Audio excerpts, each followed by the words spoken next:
CS24 न्यूजमध्ये आपले स्वागत। महाराष्ट्रातील नगर परिषद आणि नगरपंचायत निवडणुकांचे निकाल आज जाहीर झाले असून राज्याच्या राजकारणात पुन्हा एकदा महायुतीचा महाविजय पाहायला मिळाला आहे। या विजयानंतर मुख्यमंत्री एकनाथ शिंदे यांनी मोठी घोषणा करत विरोधकांना चोख प्रत्युत्तर दिले आहे। लाडक्या बहिणींना आता 1500 ऐवजी 2100 रुपये मिळणार असा शब्द मुख्यमंत्र्यांनी आज दिला।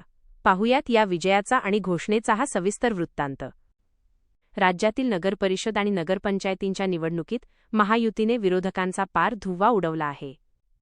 एकूण 288 जागांपैकी तब्बल 214 नगराध्यक्षपदांवर महायुतीने आपला झेंडा फडकवला आहे।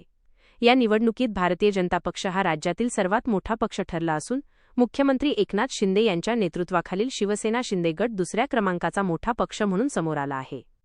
शिंदे गटाचे 57 उमेदवार या निवडणुकीत विजयी झाले आहेत। निवडणूक निकाल आकडेवारी। एकूण जागा 288, महायुती विजय 214 जागा, भाजप प्रथम क्रमांक, शिवसेना शिंदे गट 57 जागा द्वितीय क्रमांक। विद्यमान विजयानंतर प्रसारमाध्यमांशी बोलताना मुख्यमंत्री एकनाथ शिंदे कमालीचे उत्साहात दिसले। त्यांनी या विजयाचे श्रेय राज्यातील लाडक्या बहिणींना दिले।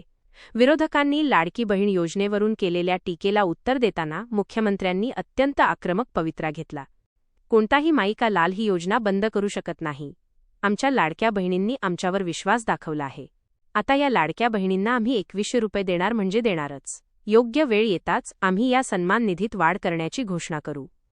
विश्लेषकांच्या मते नगरपरिषद निवडणुकीचे हे निकाल म्हणजे येणाऱ्या आगामी विधानसभा निवडणुकीची नांदी मानले जात आहेत। लाडकी बहीण योजनेचा ग्रामीण आणि निमशहरी भागातील महिलांवर मोठा प्रभाव पडल्याचे या निकालातून स्पष्ट होत आहे। मुख्यमंत्र्यांनी आता थेट 2100 रुपयांची घोषणा केल्यामुळे विरोधकांच्या अडचणीत मोठी वाढ होण्याची शक्यता आहे।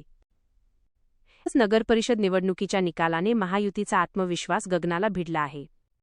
एकीकडे सत्तेचा सोपान सर करतानाच दुसरीकडे लाडक्या बहिणींसाठीची ही नवी घोषणा गेमचेंजर ठरणार का, हे पाहणे आता औत्सुक्याचे ठरेल।